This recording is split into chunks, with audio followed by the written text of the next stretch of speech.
गुरुर्ब्रह्मा गुरुर्विष्णु गुरुर्देवो महेश्वरः गुरुः साक्षात् परं ब्रह्म तस्मै श्रीगुरवे नमः।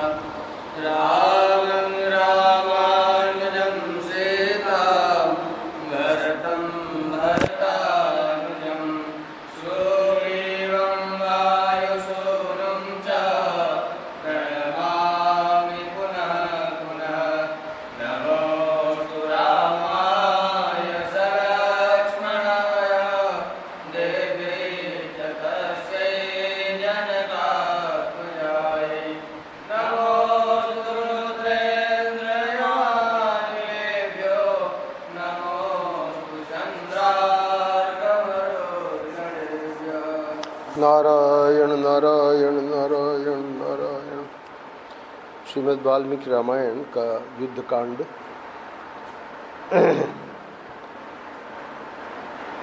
कल हमने 55वें अध्याय में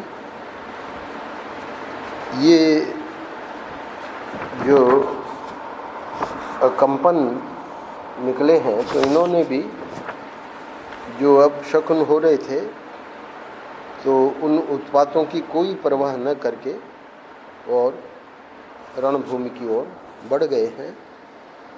और अब वहाँ पहुँचने के बाद युद्ध शुरू होता है। युद्ध में काफ़ी कुछ मारकाट होती है वानरों और राक्षसों के बीच में।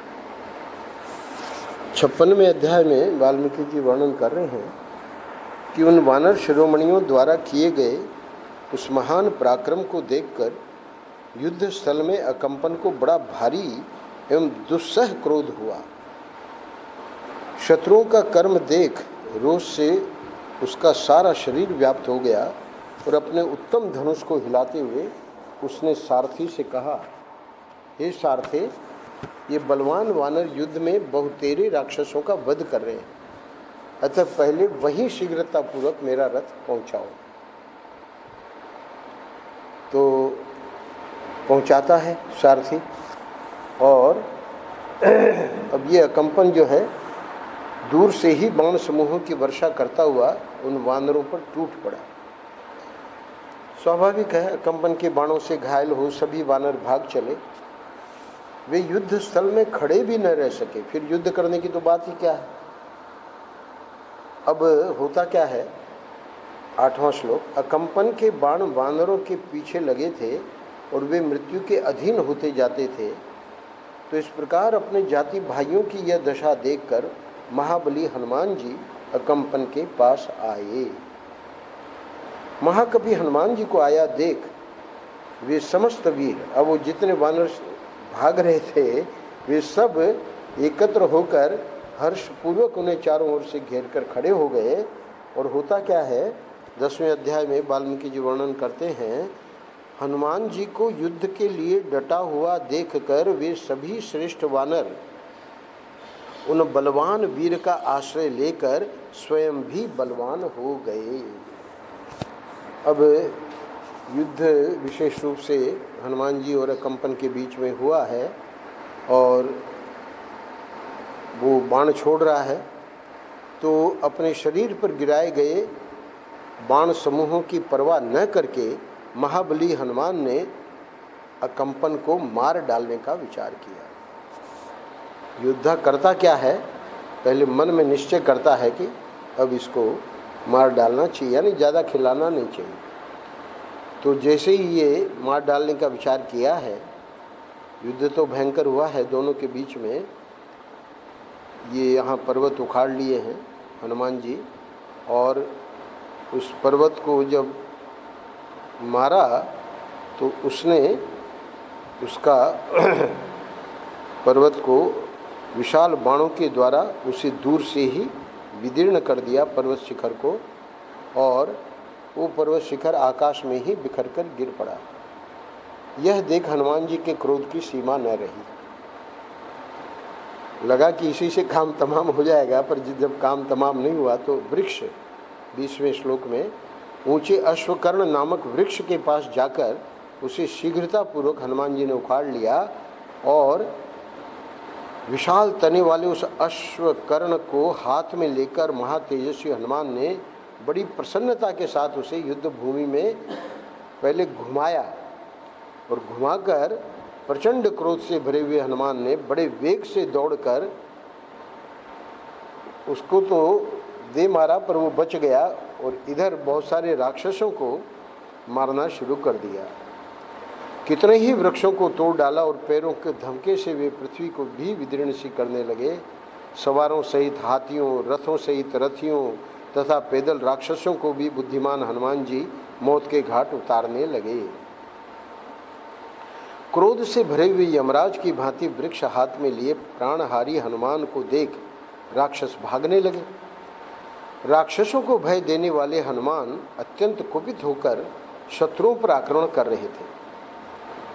अब फिर एक अकंपन एक बार देख रहा है कि हमारी सेना पराजित हो रही है, तो देखते ही वह क्षोभ से भर गया और जोर जोर से गर्जना करने लगा।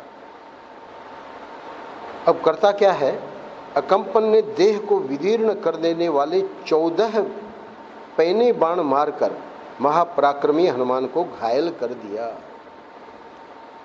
तो इस प्रकार से पूरा शरीर रंग गया है हनुमान जी का रक्त से, और तदनंतर महान वेग प्रकट करके हनुमान जी ने एक दूसरा वृक्ष उखाड़ लिया और तुरंत ही उसे राक्षस राज अकंपन के सिर पर दे मारा। क्रोध से भरे वानर श्रेष्ठ महात्मा हनुमान के चलाए हुए उस वृक्ष की गहरी चोट खाकर राक्षस अकंपन पृथ्वी पर गिरा और मर गया। अब जैसे ही जो सेना का नायक है वो मरता है, तो बाकी लोग सब दौड़ पड़ते हैं लंका की ओर। वानर लोग खदेड़ते हैं और यहाँ ये अध्याय पूरा होता है। अंतिम श्लोक में कहते हैं कि जैसे भगवान विष्णु ने शत्रुनाशन महाबली भयंकर एवं महान असुर मधुकैटभ आदि का वध करके वीर शोभा विजय लक्ष्मी का वर्ण किया था, उसी प्रकार महाकपि हनुमान ने राक्षसों के पास पहुंचकर उन्हें मौत के घाट उतार वीरोचित शोभा को धारण किया। यानी अकंपन को तो मारा ही मारा, उसके साथ उसकी सेना के बहुत सारे राक्षस मारे गए। उस समय देवता महाबली श्री राम, लक्ष्मण, सुग्रीव आदि वानर तथा अत्यंत बलशाली विभीषण ने भी कपिवर हनुमान जी का यथोचित सत्कार किया। अगले अध्याय में अकंपन के वध का समाचार पाकर राक्षस राज रावण को बड़ा क्रोध हुआ। पहले 2 घड़ी तो बस कुछ सोचता रहा, फिर मंत्रियों के साथ विचार किया और उसके बाद दिन के पूर्व भाग में राक्षस राज रावण स्वयं लंका के सब मोर्चों का निरीक्षण करने के लिए गया। राक्षस गणों से सुरक्षित और बहुत सी छावनियों से घिरी हुई ध्वजा पताकाओं से सुशोभित उस नगरी को राजा रावण ने अच्छी तरह देखा। लंकापुरी चारों ओर से शत्रुओं द्वारा घेर ली गई थी। यह देखकर राक्षस राज रावण ने अपने हितैषी युद्ध कला कोविद प्रहस्त रावण का सेनापति था, उससे ये समयोचित बात कही। क्या कहता है, हे युद्ध विशारद वीर, नगर के अत्यंत निकट शत्रुओं की सेना छावनी डाले पड़ी है, इसीलिए सारा नगर सहसा व्यथित हो उठा है। अब मैं दूसरे किसी के युद्ध करने से इसका छुटकारा होता नहीं देखता हूँ। 3 लोग मारे गए, यानी ये नागपाश में बंद गए थे, तो जब स्वतंत्र हो गए उसके बाद धूम्राक्ष को भेजा, वज्रदंष्ट को भेजा, अकंपन को भेजा। अब ये निर्णय क्या कर रहा है, ये कह रहा है अपने सेनापति को कि हम 5 ही ऐसे हैं, अब तो इस तरह के युद्ध का भार मैं अपना नाम लेता है, कुंभकर्ण, मेरे सेनापति तुम और 2 और, कौन, बेटा इंद्रजीत और निकुंभ, यही इस युद्ध का भार उठा सकते हैं। तो स्वाभाविक है, प्रश्न कहेगा हमारे लिए क्या आज्ञा है। तो कहता है कि अतः तुम शीघ्र ही सेना लेकर विजय के लिए प्रस्थान करो और जहाँ ये सब वानर जुटे हुए हैं वहाँ जाओ। तो अब ये सेनापति है तो स्वाभाविक है कि वानर सेना भाग जाएगी, और जब वानर सेना भाग जाएगी 10वां श्लोक, तब कोई सहारा न रहने के कारण रावण कह रहा है प्रहस्त को, लक्ष्मण सहित श्री राम विवश होकर तुम्हारे अधीन हो जाएंगे। अच्छा, अब थोड़ा सा उपदेश भी कर रहा है। युद्ध में मृत्यु संदिग्ध होती है, हो भी सकती है और न भी हो, किंतु ऐसी मृत्यु ही श्रेष्ठ है। क्योंकि प्रश्न उठ सकता है, प्रश्न कह सकता है कि भाई निकुंभ को भेज दो या इंद्रजीत को भेज दो, है ना, या कुंभकर्ण को ही उठा लो।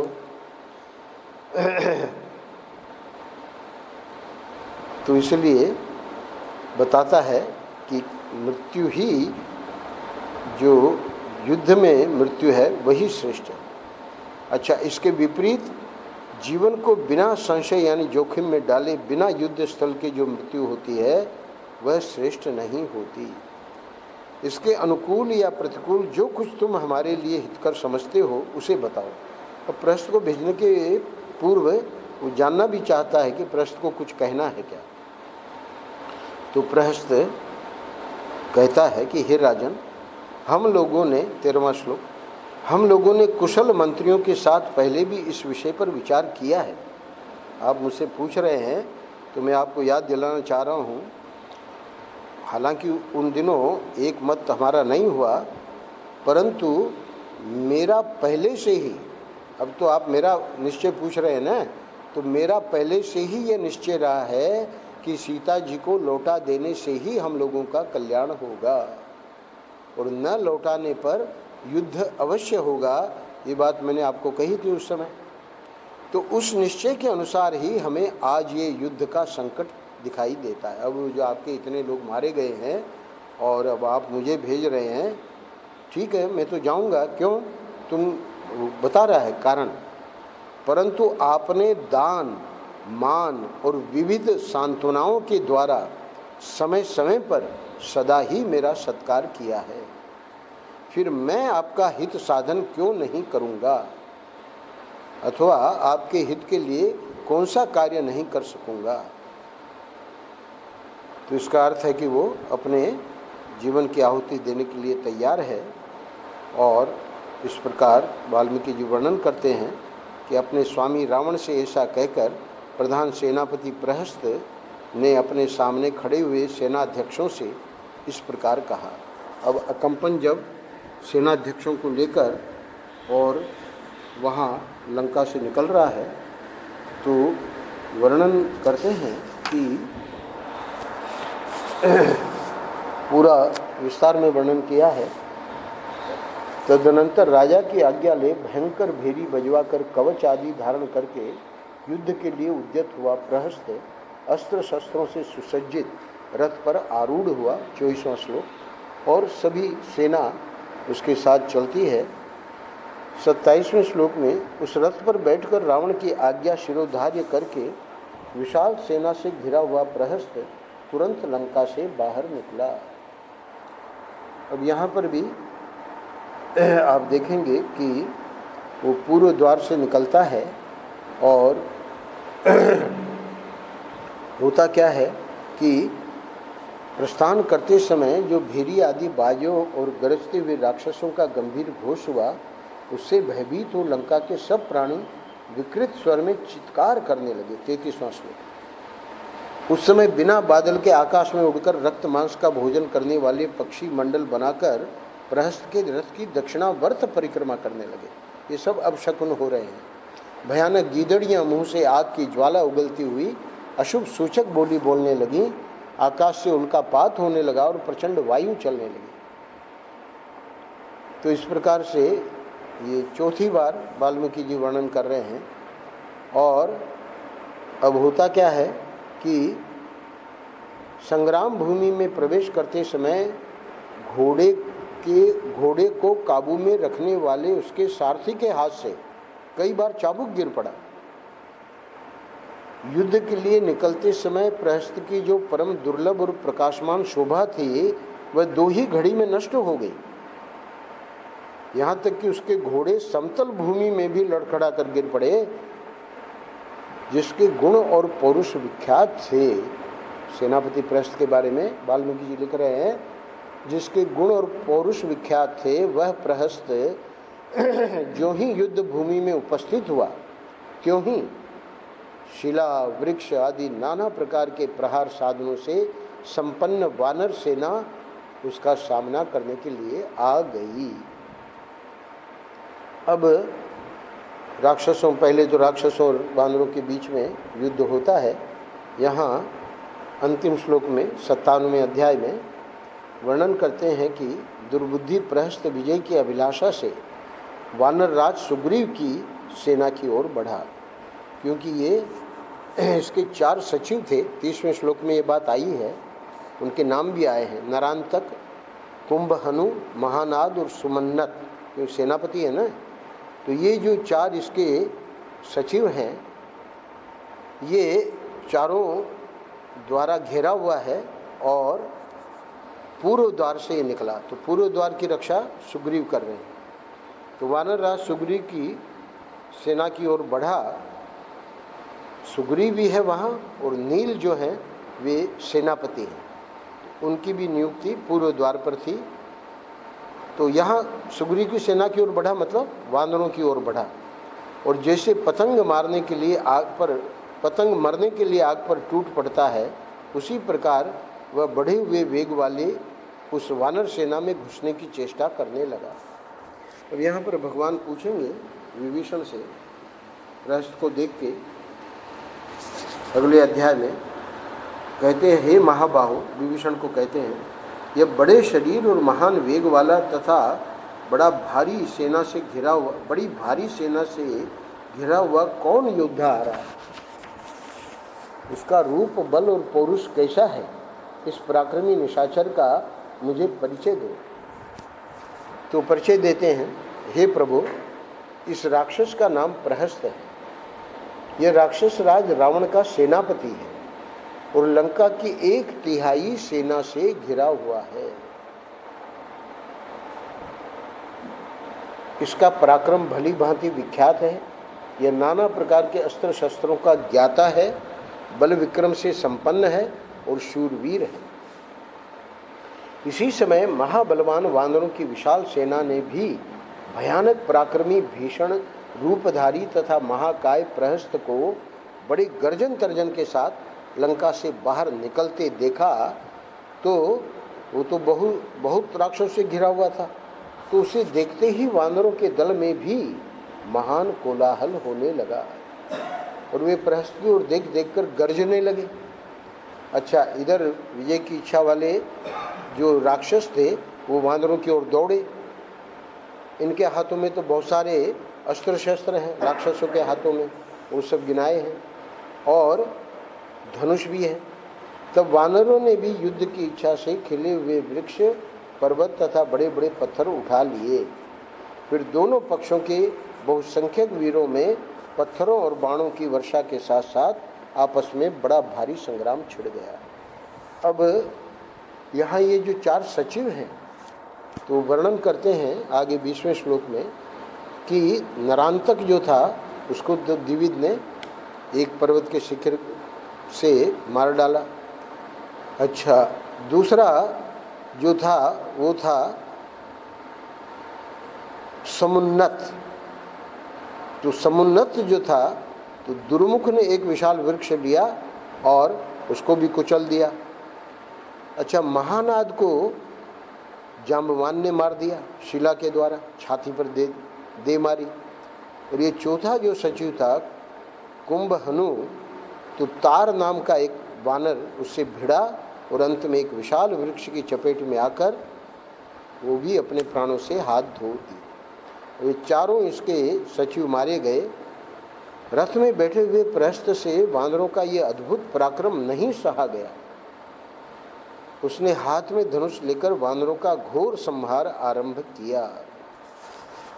अब ये तो सेनापति है तो इसका तो शौर्य बताया विभीषण जी ने। भगवान को, बड़ा शूरवीर है। तो नील के और इसके बीच में, नील इधर का सेनापति है, वानर सेना का। तो तदनंतर नील ने देखा, 34वां श्लोक, रथ पर बैठा हुआ प्रहस्त बाण समूहों की वर्षा करके वेग पूर्वक वानरों का संहार कर रहा है। तो क्या कहते हैं, सेनापति प्रहस्त ने जब अपनी सेना की दुरवस्था देखी कि वानर लोग बड़ा पत्थर और वृक्षों के द्वारा, शिलाओं के द्वारा उनको आहत कर रहे हैं, चारों सची तो मारी गई, तब उसने सूर्य तुल्य तेजस्वी रथ के द्वारा नील पर ही धावा किया, नील पर बाणों की वर्षा आरंभ कर दी। अच्छा, अब 39वें श्लोक में प्रहस्त के पैने बाण प्रज्वलित अग्नि के समान जान पड़ते थे, उनकी चोट से नील बहुत घायल हो गए। इस तरह उस परम दुर्जय राक्षस प्रहस्त को अपने ऊपर आक्रमण करते देख बल विक्रमशाली महाकपि नील ने एक वृक्ष उखाड़कर उसी के द्वारा उस पर आघात किया। तो वृक्ष को वो बाणों द्वारा काट देता है। अब फिर बाण वर्षा करता रहा। नील चुपचाप नेत्र बंद करके सहन करते रहे। प्रहस्त की बाण वर्षा से कुपित हो महाबली महाकपि नील ने अब क्या करते हैं, एक विशाल साल वृक्ष के द्वारा उसके घोड़ों को पहले समाप्त कर दिया। अब वो जो रथ में बैठा था तो उतरना पड़ा। तत्पश्चात रोष से भरे हुए नील ने उस दुरात्मा के धनुष को भी वेग पूर्वक तोड़ दिया और बारंबार वे गर्जना करने लगे। अब नील के द्वारा धनुष रहित किया गया सेनापति प्रहस्त एक भयानक मूसल हाथ में लेकर, क्यों धनुष तो टूट गया, तो अपने रथ से कूद पड़ा। वे दोनों वीर अपनी अपनी सेना के प्रधान थे। दोनों ही एक दूसरे के वैरी और वेगशाली थे। वे मद की धारा बहाने वाले दो गजराजों के समान खून से नहा उठे। दोनों ही अपनी तीखी दाढ़ों से काट काट कर एक दूसरे के अंगों को घायल किए देते थे।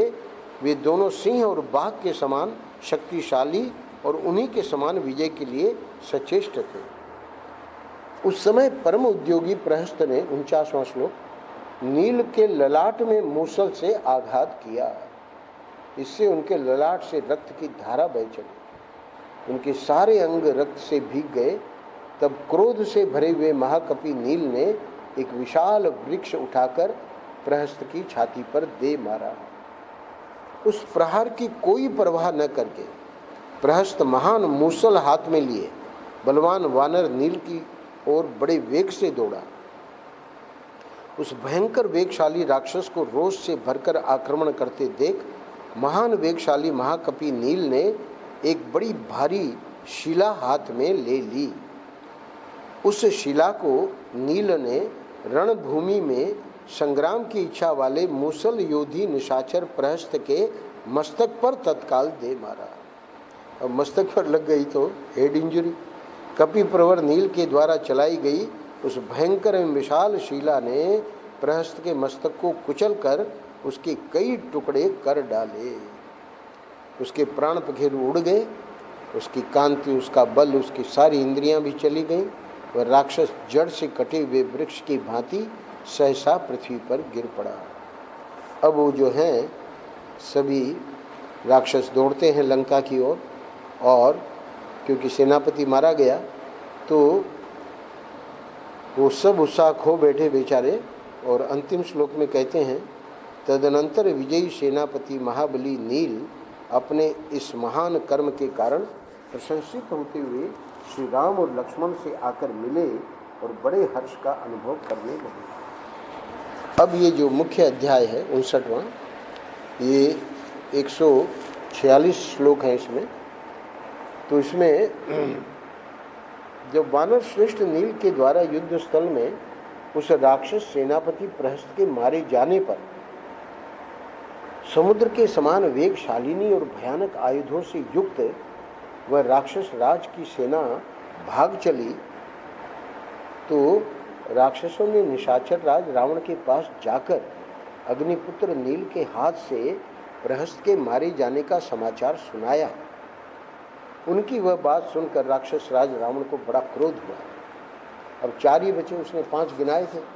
तो स्वयं कुंभकर्ण, निकुंभ और मेघनाद, बाकी तो उसने स्पष्ट कह दिया था कि युद्ध का भार अब हम 5 लोग ही, जिसमें तुम भी हो, तो वो भी चला गया। तो ये बड़ा क्रोधित होता है और क्रोध से तमतमा उठा और मुख्य मुख्य देवताओं से बातचीत करने वाले इंद्र की भांति उपमा दे रहे हैं वाल्मीकि जी, राक्षस सेना के मुख्य अधिकारियों से बोला। तो इंद्र क्या करते हैं, अपने सिंहासन पर बैठ के मुख्य मुख्य देवताओं से जैसे बातें करते हैं, शत्रुओं को नगण्य समझकर उनकी अवहेलना नहीं करनी चाहिए। अब देखिए ये क्या कह रहा है।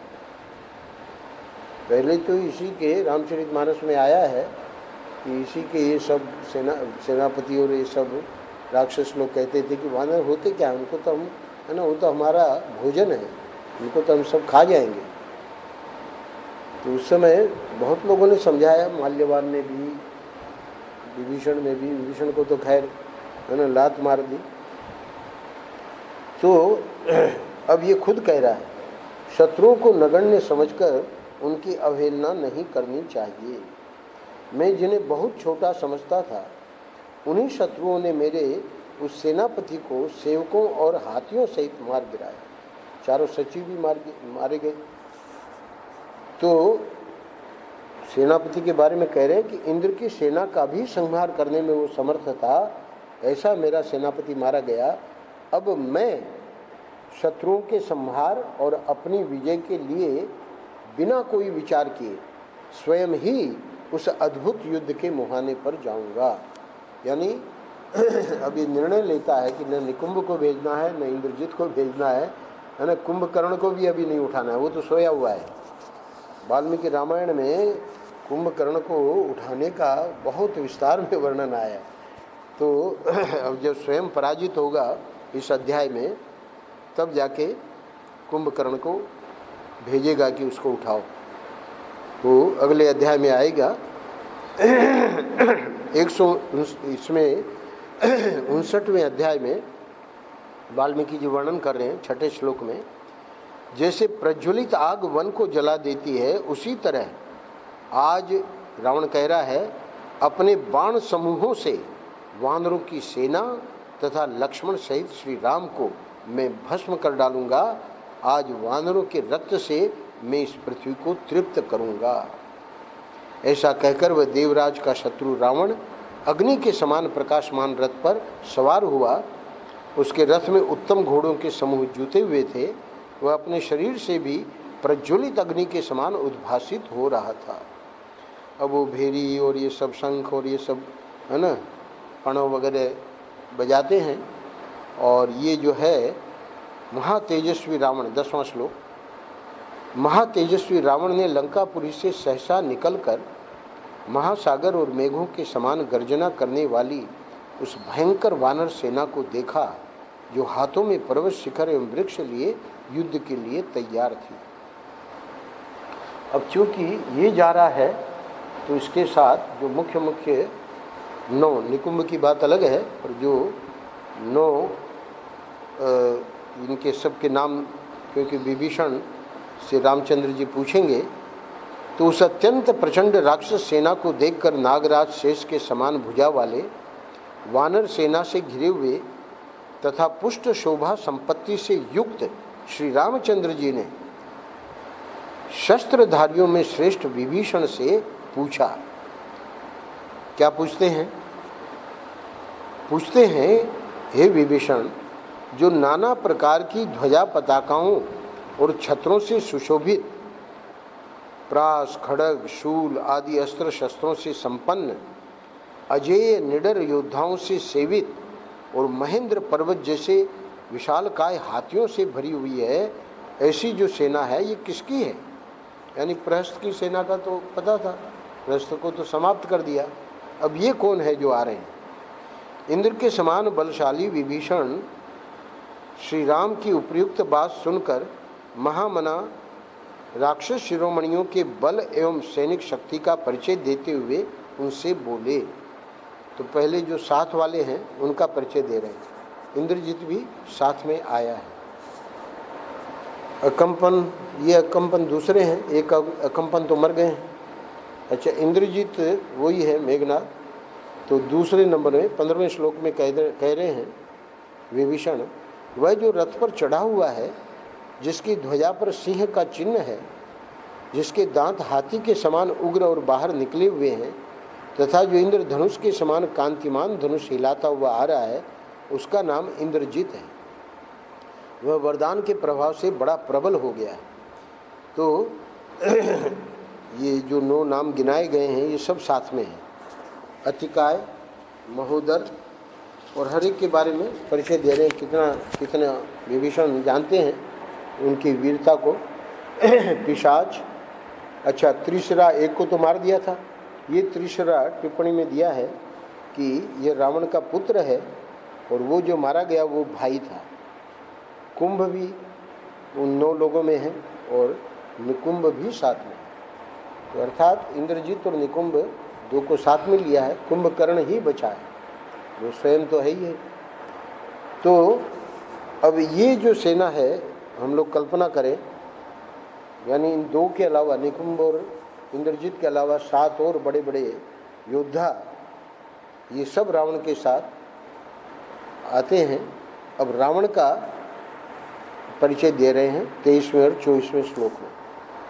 यह जो व्याघ्र, ऊंट, हाथी, हिरन और घोड़े कैसे मुंह वाले, चढ़ी हुई आंख वाले तथा अनेक प्रकार के भयंकर रूप वाले भूतों से घिरा हुआ है, जो देवताओं का भी दर्प दलन करने वाला है, तथा जिसके ऊपर पूर्ण चंद्रमा के समान श्वेत एवं पतली कमानी वाला सुंदर छत्र शोभा पाता है, वही यह राक्षस राज महामना रावण है।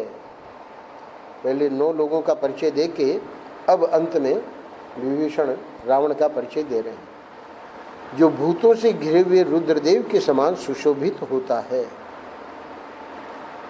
यह सिर पर मुकुट धारण किए है, इसका मुख कानों में हिलते हुए कुंडलों से अलंकृत है, इसका शरीर गिरिराज, हिमालय और विंध्याचल के समान विशाल एवं भयंकर है, तथा यह इंद्र और यमराज के भी घमंड को चूर करने वाला है। देखिए, विभीषण कह रहे हैं भगवान को, यह राक्षस राज साक्षात सूर्य के समान प्रकाशित हो रहा है।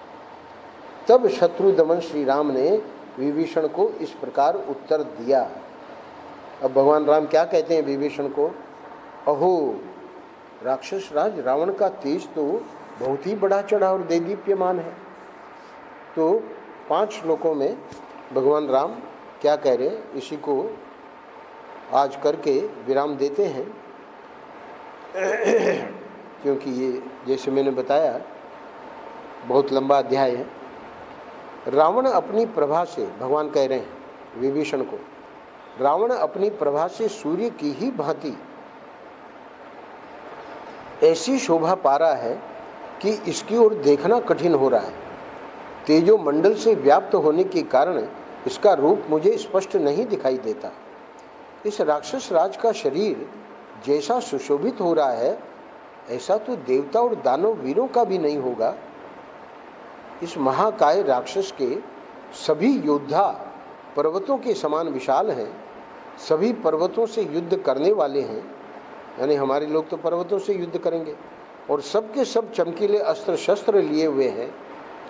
जो दीप्तिमान भयंकर दिखाई देने वाले और तीखे स्वभाव वाले हैं, उन राक्षसों से घिरा हुआ यह राक्षस राज रावण देहधारी भूतों से घिरे हुए यमराज के समान जान पड़ता है। और अब क्या कहते हैं, सौभाग्य की बात है कि यह पापात्मा मेरी आंखों के सामने आ गया।